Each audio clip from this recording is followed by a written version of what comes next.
Okay, this is an important scene here. That's a very important scene. Here, what you're seeing is that Spielberg, similar to Kubrick, giving us that brown Arab thing, right? God or La or Allah or the brown the palm tree and the word Allah and so on. He's given us credit for something big in the world, in history, right?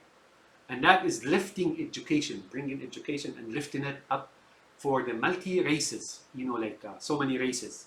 So there we go. I mean, on Earth, right?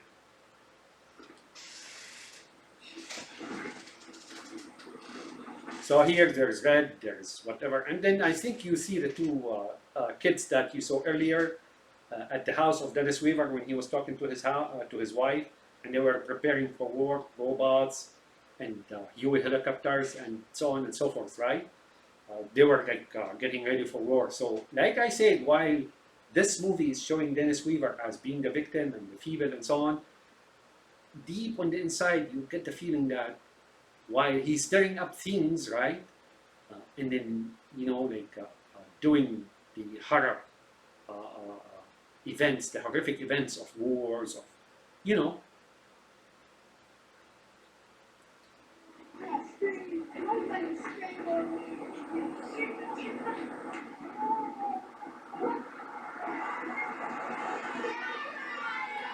And again, these are different races, different countries, different continents.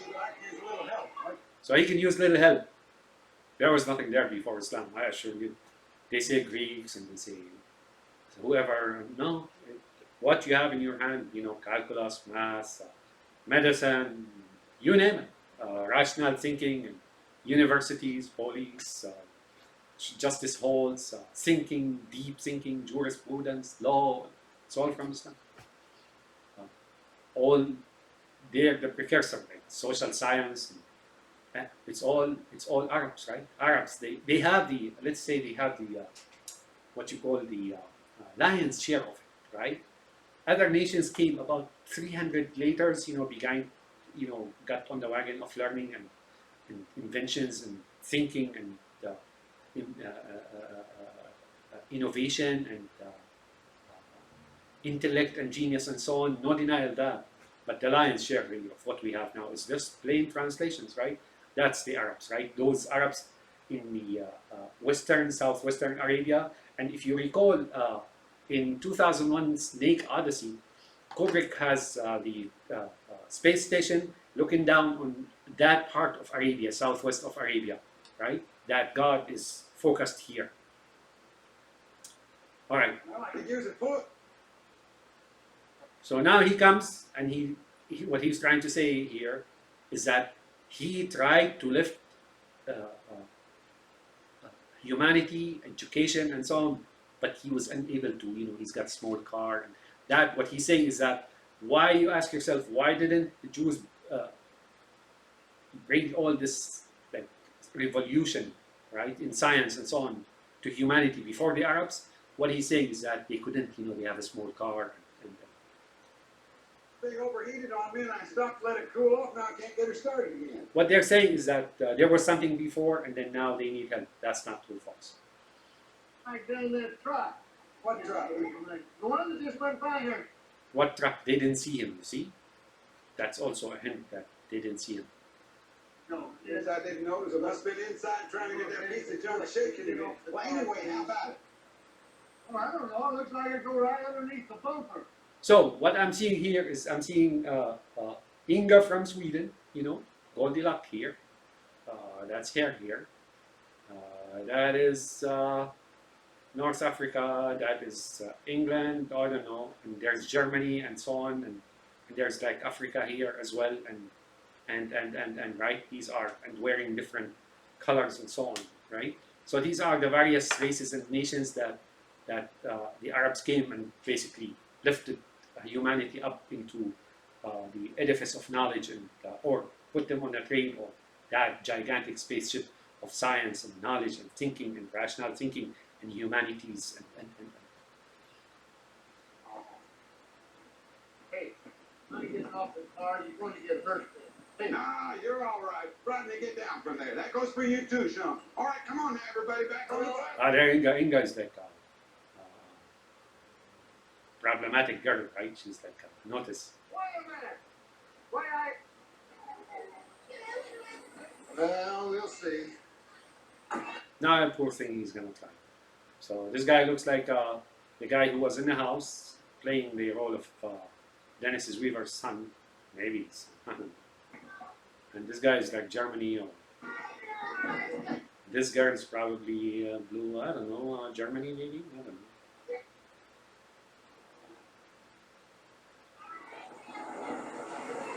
Whose school is that? Let's see.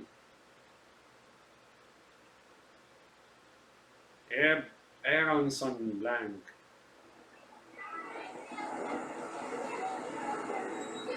So now he uses his base, right? The reds, as I explained it earlier. Reds, he uses reds to lift up science, but his reds, not much really. So that's 3 testimonies. Rabbi Mel Gibson in Beyond Thunderdome, King era, right? Arrogant King era, you know, and his knowledge and science and so on, getting stolen right before his eyes. Not just that, Mel Gibson wanted to put like a Jewish hat on top of the dwarf Arab, right? Raymond Makar. And here, of course, and then Kubrick. Now notice here, there is that tunnel. This tunnel will come to mean something, I promise you, across number of movies, and it's a historic event or a historic, historic events or narrative that the Jews have certain thinking about, you know, like consideration stuff. Not true, but I will explain it. Come on.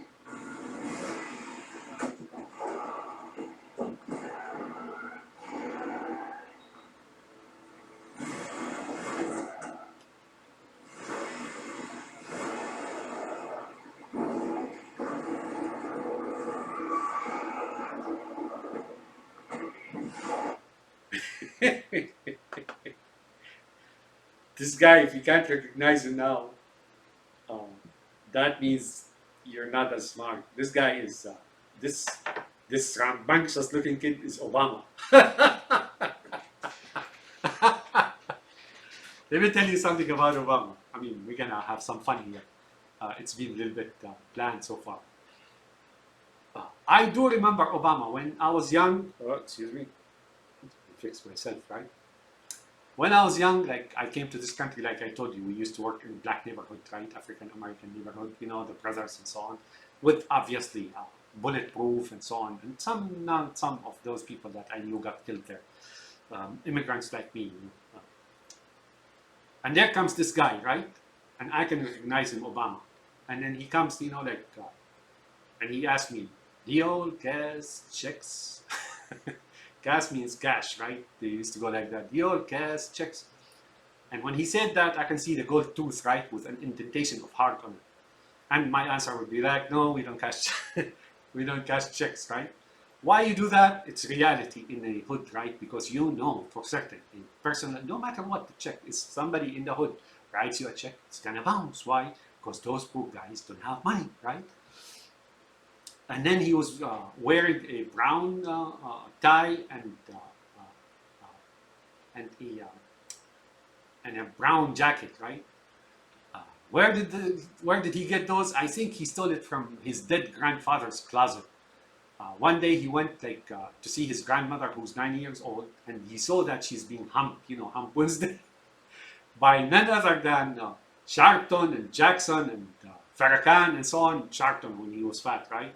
So he took advantage of the opportunity. He took the opportunity and like went into his grandfather's closet and got those. And then he came out running. So he was wearing those. And I said, no, we don't cash checks. And he says, oh, I have a job, right?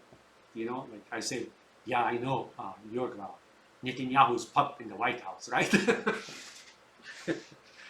All right, fun aside, folks.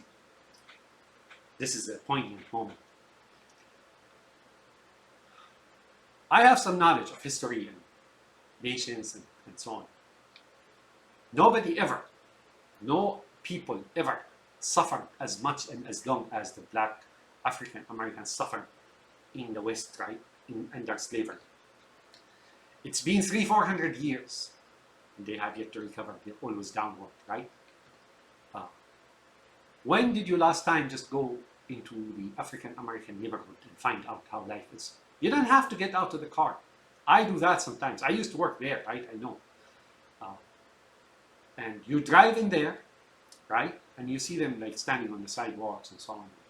There's, you know, their situation tells you right there and then, how could these guys, you know, like continue living, right? My people in Syria suffer. People in Europe suffer. In China and Africa, wherever you go, not like those people, folks. And their situation is still further downward, right? When you talk to them, they're so demented, right? Sometimes you wonder, and you know, because they speak the language. If they didn't speak the language, you would wonder if they're your kind, you know, human being. Why? They have been so unprivileged, so poor. Their families and ethics are so broken. No education, nothing. Even religion is void. They're void of religion. The mind eventually becomes desolate. You know, like would be, you know, humans, if they're deprived of all that is humane or humanistic, they become animals. You know, they turn into animals, right? And that's how bad they are. And then you get movements like Black Lives Matter. Why do they do that? Funded by some German name woman or something of the sort. Started by. It's their vote, folks. Their vote, right? Because they want to direct their vote. They show you what happened in Minnesota. That guy, you know, like put his knee on the head of a black man who succumbed, you know, who died. But they failed to, you know, like, you can take a camera and go into that neighborhood. They're so, you know, that story is nothing comparing to what's happening to all of them. They're so dependent on the government. They're single mothers. At least 60% of them do not know their fathers, right? That if there's a breakdown in the government, they will die in mass. Why? Because they don't know what to do. Mexicans know how to make it back home. Arabs and others, they know how to fly away, right? Or fly out. Whites, they have their own communities and they can survive, right? Not blacks, no. No, folks. That is the saddest story in history, right? And I want to ask them, when this rambunctious kid, Obama, became a president, how was your situation before him, after the 8 years, right? It's worse, right? What did he do to you? Nothing, really. He siphoned off trillions upon trillions and sent it to his mother's uncles and relatives, you know, the Shemet, Obama, and whatever it is, in the stock market and investment, and he never worried about you. If I ever to become a president, right, and you know that beanie, you know, like Sanders, right, he talked about 16 trillions for climate deal, and, you know, climate deal means like cryptocurrency and his Israelis, right? And this guy, Obama, he doesn't consider even himself black. Not he, not Jesse Jackson, not all these dogs, you know, the Farrakhan, the Sharpton, and many others, right? They bank on their people, right? And Keys, you know, Allen Keys, I think. Oh, they hate looking like that, but because deep down inside, they don't consider themselves black. I talked to some of those guys, and that's how they feel. You know, to me, it was terrible, you know, like, what are you guys talking about? But, of course, you don't want to get into a fight because it's meaningless, right? But I have yet to see anybody. The other day I was driving and there's this black woman, you know, in a slum, right? Standing on the sidewalk, trying to cross. I didn't have to talk to her. I didn't have to stand up and talk to her. No. I could clearly see a human being that is totally void of humanity. Not because that's what she wanted, right? But that's how she was made to be. And their votes, right? You know, and somebody like Nigel Farage goes, you know, like Rabbi Nigel Farage, oh, now we have to go, like, abandon or leave that Black Lives Matter on its own. You know, they used it, and that's enough for them. If I was, you know, I'm a caramel and so on. If I went and became a president, I will take 16 trillion, right?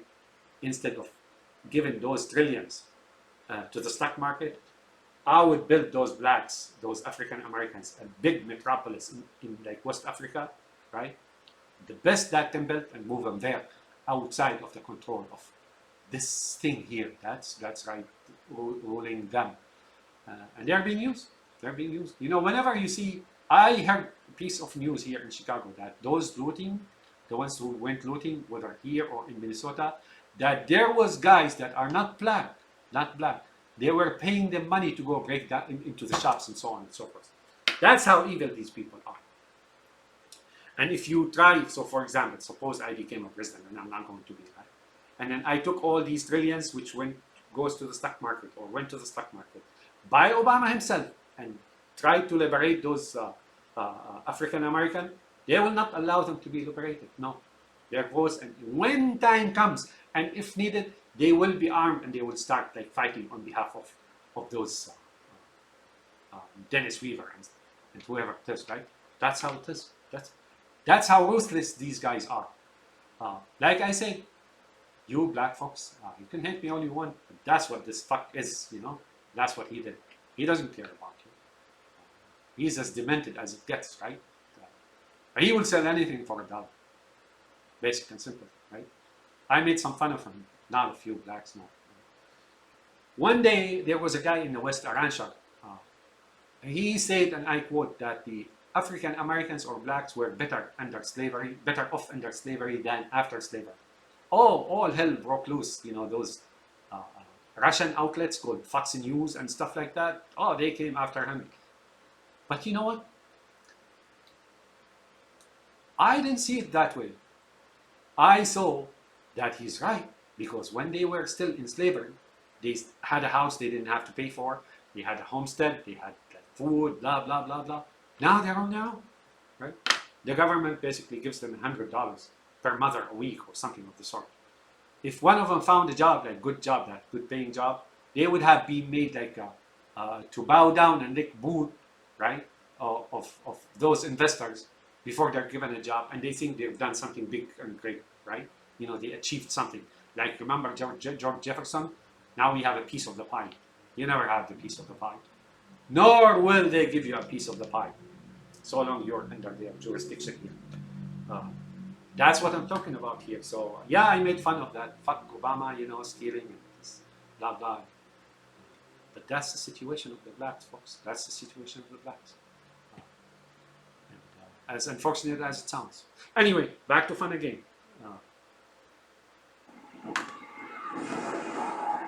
So as you can see, oh, Inga. Oh man, Inga's bad. Look, right? And they're all making fun of him. But these are the races and the countries that when the Arabs and Islam came, we lifted all of them. For a Muslim, you're no different. Prophet Muhammad is not our God. He's a man just like you and I, right? Favored by Allah. But that's it, right? But that's what it is, right? That's what it is. He is now acknowledging that he couldn't. It's a lie, folks. He never cares to throw or scatter pearls before the swine. But Islam, it is mandatory to learn and spread knowledge. And he didn't say just among Muslims. So you can, back in the days, you can be whoever you are, as ugly as you can, as black, as white, as yellow, as whatever you are. You come into the university, oh, they welcome you. And if they saw that you have like some kind of a bright brain and stuff like that, oh, they funded you and they learned you and so on. And if you wanted to leave afterwards, you can leave. Take all the knowledge you want. And guys, bad. Oh, he got stuck.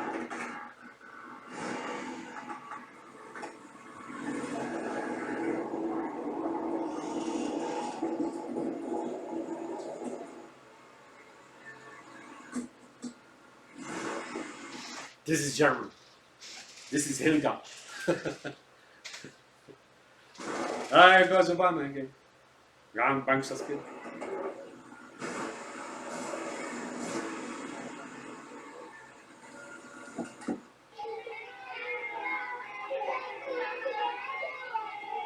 Oh, they're mocking him now. You can't do it.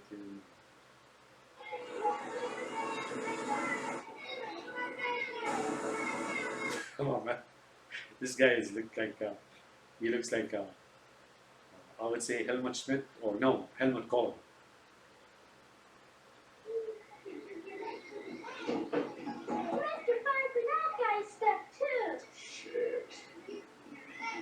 Yeah, Inga from Sweden is doing the job, right?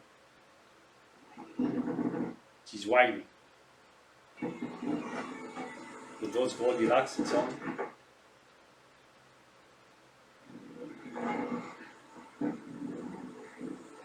Sorry, mister. I could have swore we were okay. Well, I told you we were going to get hung up. How about I give you a hand? But don't sit on the hood. That hood was bent. I told the kids not to get on the hood. Yeah, the hood is where the engine is, right? Where the money is, where the control is for his vehicle of those Reds. Just see if you can bounce it loose, and I'll just bounce it loose.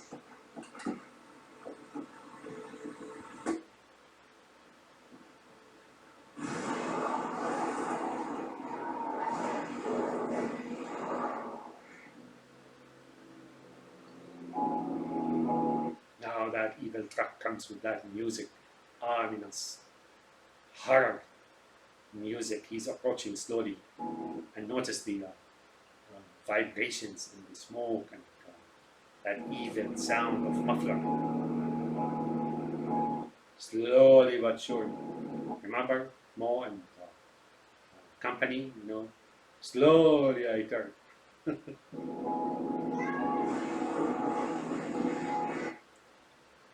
Oh man, that Inga is bad. If I was out, I'm gonna recommend Sweden to recall her from that movie.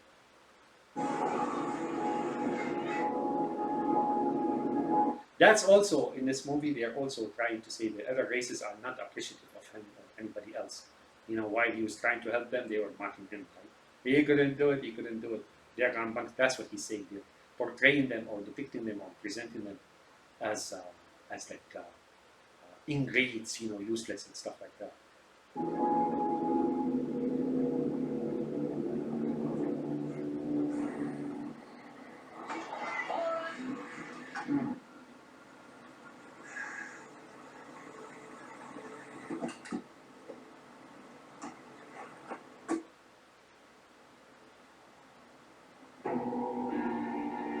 Okay, so here, this is beginning to look familiar. If you remember the leopard in the movie, Snake Odessy 2001, the leopard begin, like his eyes begin to glow. The two eyes begin to glow. Now here he means that deity, right? Or Muhammad or Allah or something, you know. But I want to explain to you, I want to show you something here. In the commentary of 2001 Snake Odyssey, I made the comment that that I thought I saw the Sphinx, right, next to the pyramid, and the pyramid has a cavity in it, right? I still stand by that theory. Why? Because Kubrick and his people think that those who built the pyramids, well, we know that, right? They are the Hyksos from Arabia. They are Arabs, right? Migrated long time ago into Africa and so on. The oldest thing that was found in the Sinai Peninsula, as archaeology goes, is a fragment of Arabic language written on a clay piece or something in Arabic, and it's 4,000 years old. That's the oldest in the world you can ever find. So now we're back here. I'm going to explain this a little later, and I'm going to show you probably in the next video, and I'm going to show you what he's talking about. Something wrong?